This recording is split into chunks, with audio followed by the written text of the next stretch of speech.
In this video, we'll be taking a look at 4 college football games happening on December 27, 2025, and providing you with free team picks and total picks for each one of those games, so 8 picks in total. Welcome back to Cash Out Sports. Let's dive right into it. Oh, and don't forget to subscribe and to click the bell icon to get notified as soon as these videos get released, so that you have more time to plan out your bets. As we provide these videos on a daily basis, I can guarantee that you'll have all the important information that you'll need on these 4 college football games after fully watching this video. One more thing before we start: if you would like to gain access to our best exclusive sports picks to take your journey to the next level, then check out our Patreon in the link down below, where we offer our best single picks, parlay picks, and much more. Now let's get started. Fresno State versus Miami, Ohio.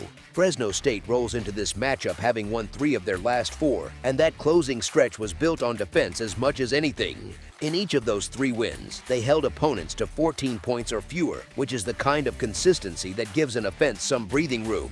They are missing a few defenders here, which is worth noting, but the important piece is that their offense is mostly intact. That stability on the offensive side matters a lot in a bowl setting, where timing and familiarity can separate one team from another pretty quickly. Miami, Ohio reached the Mid-American Conference title game, which shows they can scrap, but their offense has been a mess since Finn left the team in mid-November. That disruption at the most important position has lingered, and it makes it harder to trust them in a one-game setup where a few empty drives can swing the entire spread. Both teams bring very solid defenses to the table, so it is not as if Fresno State is getting a free ride on that side of the ball. But here is the thing: the difference under the hood looks like the quarterback room. Fresno State's situation under center is simply in better shape than Miami, Ohio's current state, and in a tight spread environment, that edge can be exactly what moves a favorite from just win territory into win and cover territory. Put simply, Fresno State's recent form, their defensive standard in those wins, and the relative steadiness of their offense compared to Miami, Ohio's post-Finn struggles all point to the Bulldogs being more likely to handle the number as favorites, not just squeak by.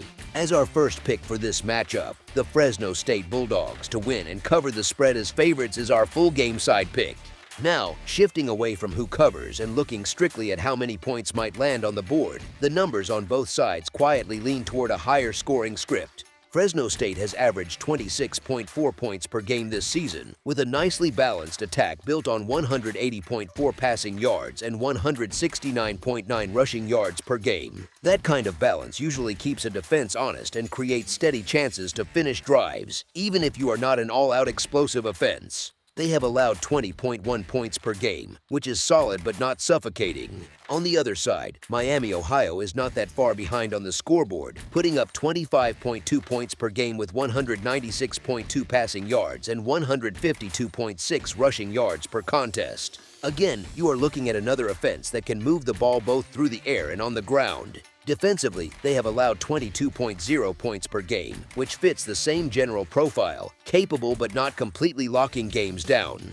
When you put those scoring averages together, you are staring at 2 teams that can both live in the mid-20s on a typical day, with enough balance on offense to sustain drives and enough vulnerability on defense to give up their share in return.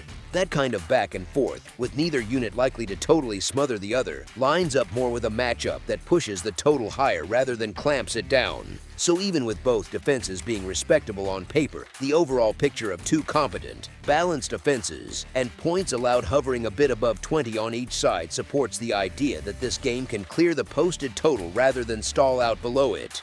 As our second pick for this matchup, over the projected total is our full game total pick.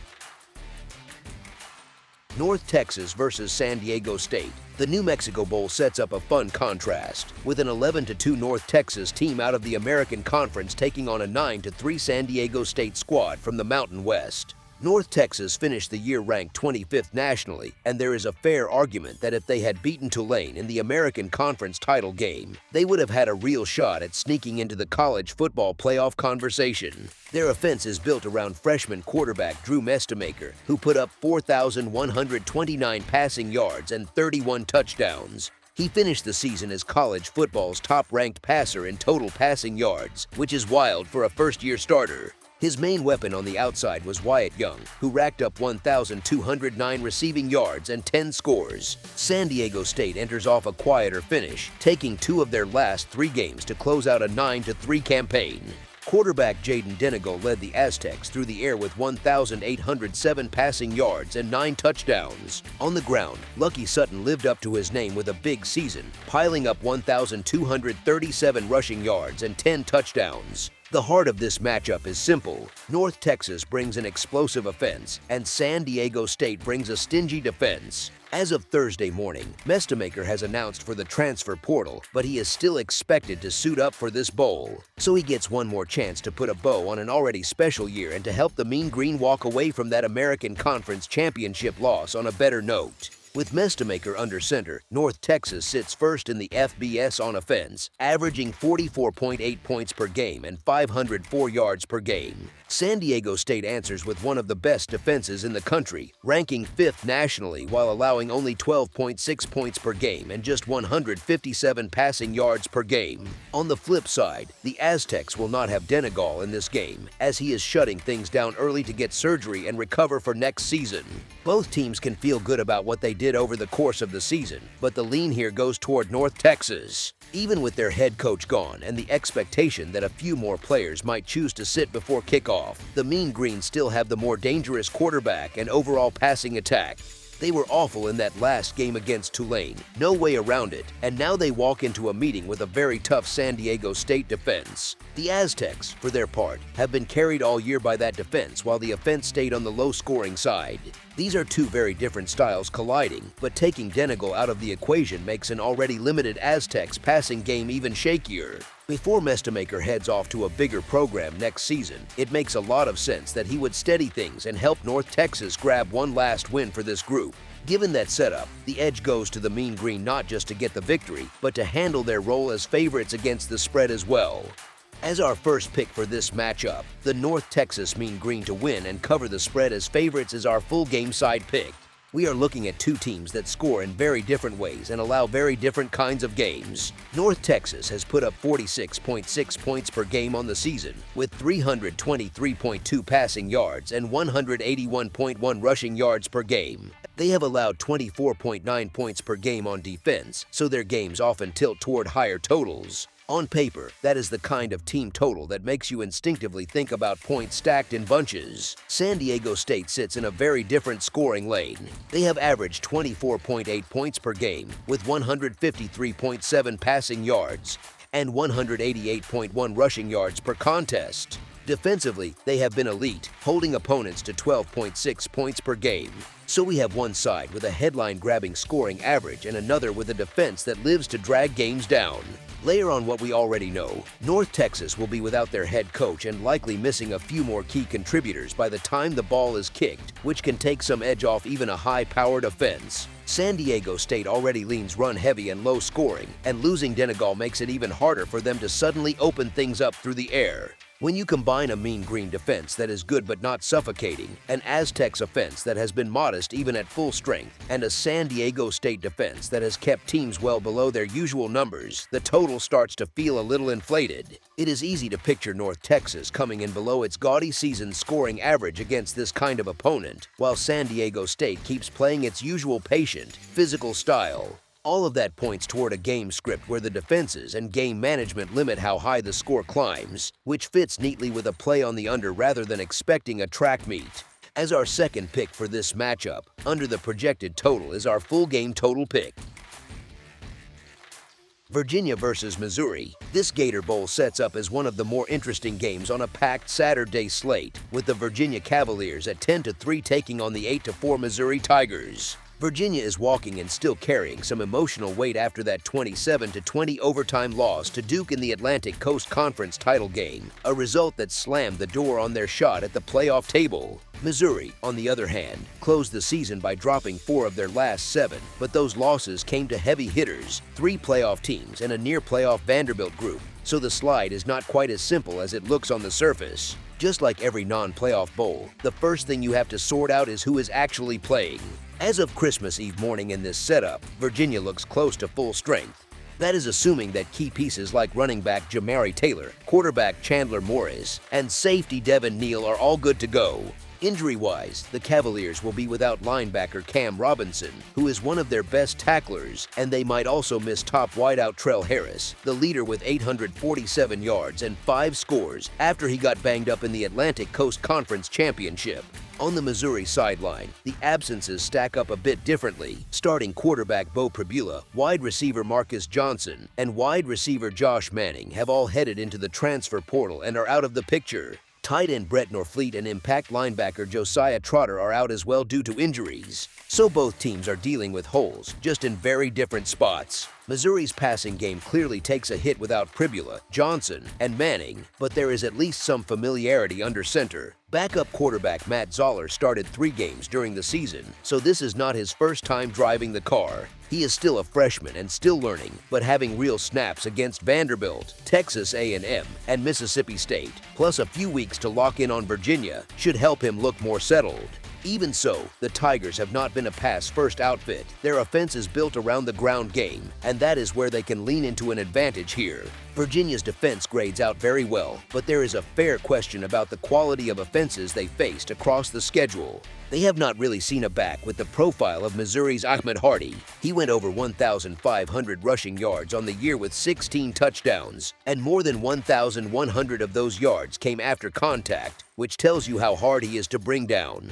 Take Robinson out of the middle of that Virginia defense, and suddenly it gets easier to imagine the Tigers leaning on the run and wearing them down, even if Hardy does not get every carry because that backfield is stocked with capable runners. The same theme shows up when you flip it and look at Virginia's offense against Missouri's defense. The Cavaliers did not run into many defenses all season that match what Missouri brings. From a predicted points added per play lens, the 3 best defenses Virginia dealt with were Louisville, Washington State, and Wake Forest, and the Cavaliers averaged 12 fewer points in those games than in the rest of their schedule.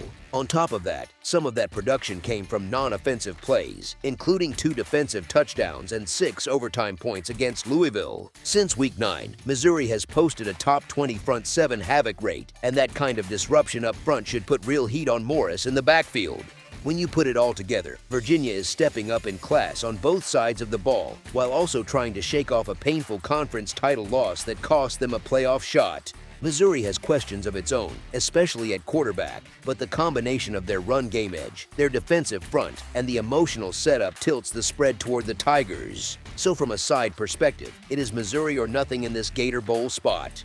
As our first pick for this matchup, the Missouri Tigers to win and cover the spread as favorites is our full game side pick.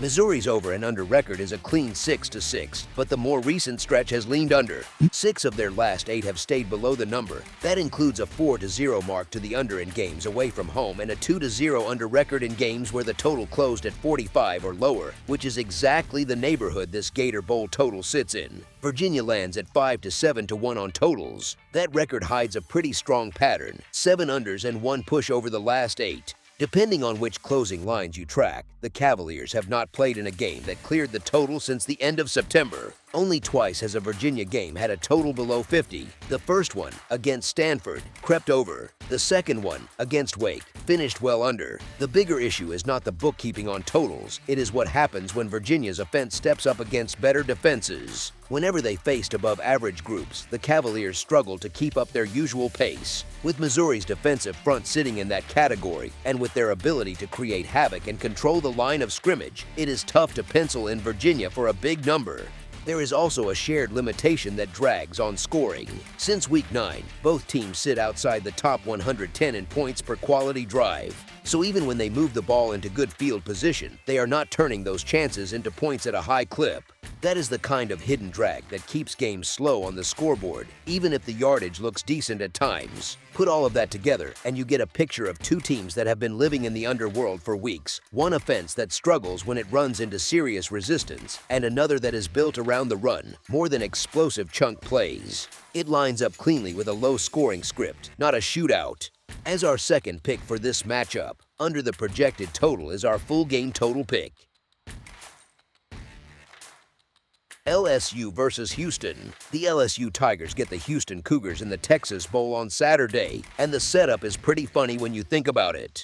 Yes, it is technically a home game for Houston in their own city, but with the LSU fan base close by and always traveling, it might feel like a home crowd for both sides. The Cougars sitting as favorites is going to catch a lot of casual fans off guard. Name value screams LSU. Recent performance, though, leans hard toward Houston. They have been punching above their perceived weight all season, playing far better and more complete football than most people gave them credit for back in September. LSU, by contrast, just slogged through a rough year that ended with Brian Kelly getting fired, which tells you everything about how far short they fell from their own standard.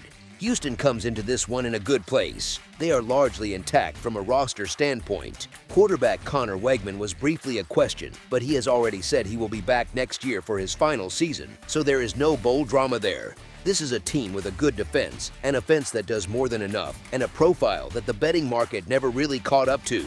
As that 8-4 record against the spread suggests, teams that keep cashing tickets like that are usually being undervalued, not overrated. On the other sideline, LSU is right in the middle of a transition. A coaching change almost always turns bowl prep into controlled chaos, and that usually leads to key players sitting out and others jumping into the transfer portal. They have already been without Garrett Nussmeier at quarterback for a few weeks due to injury, which strips away more stability from an offense that already looked shaky. The offseason for LSU has been noisy. There is some optimism about the future with Kiffin taking over the reins, but that does not magically fix the situation in this specific game. Nussmeier will not play, so Van Buren is set for his fourth straight start. The Tigers are missing important contributors on both offense and defense, and that lack of continuity matters. When you are patching together lineups, your ability to consistently create explosive plays usually drops. Houston, on the other hand, expects to have most of its main starters out there, which is a big edge in a bowl environment where motivation and cohesion matter.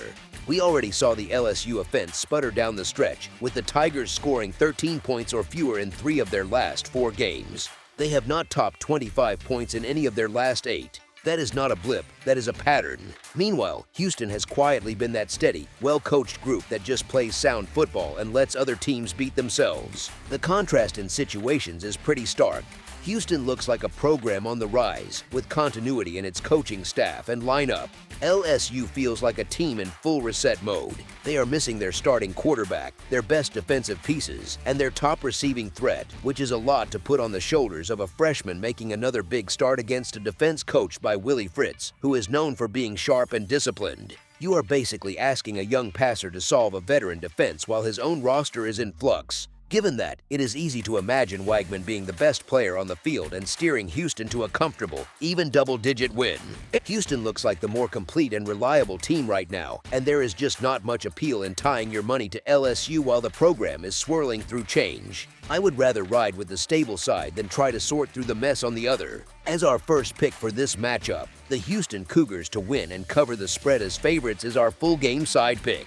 LSU comes into this bowl having stayed under the total in 9 of their 12 games. They finished the season with 4 straight unders, scoring only 62 total points in that stretch, which works out to 15.5 points per game. They have not cracked 25 points in any of their last 8. That is not the profile of an offense you can trust to push a number upward. Houston has been more involved in higher scoring affairs on the surface, with the overhitting in 7 of their 12 games. The Cougars scored at least 31 points in 7 of those 12, which shows they can move the ball and finish drives when things are clicking. Their defense allowed 20 points or fewer 6 times, so they are not exactly loose on that side either. They have some bend, but there is plenty of backbone. Here is where it comes together. LSU's offense is badly limited without Nussmeier and without Anderson, and that combination likely forces them into a cautious, run-heavy approach. You protect your young quarterback, you simplify the reads, and you shorten the game. That is usually bad news for an over. On the other side, even though Houston has the ability to strike quickly, Fritz is known for managing games like a chess player. If his team gets control, he is far more likely to lean on clock control and limited possessions than to turn this into a sprint. That style can keep scoring in a narrow band, even if one team is clearly better. LSU's defense, despite the missing names, still has athletes everywhere. They may bend, but that talent can still prevent the game from turning into a full-scale blowout where one team drags the total over the line all by itself. You can easily picture a bowl game feel here where both sides land in the teens or 20s, with a lot of drives ending in punts or field goals instead of touchdowns. With LSU struggling to generate points, patching together lineups, and likely taking the air out of the ball to protect their young passer, it sets up as a contest that falls short of the posted total rather than smashing through it. As our second pick for this matchup, under the projected total is our full game total pick. That's all for now, so if you have any other games you would like reviewed, then leave a comment down below with the game you would like analyzed, subscribe to our channel, leave a like on this video, and we'll get to it as soon as we possibly can. We would also love to hear your opinion on the picks presented to you in this video, whether you agree or disagree with them, so leave a comment down below and do let us know.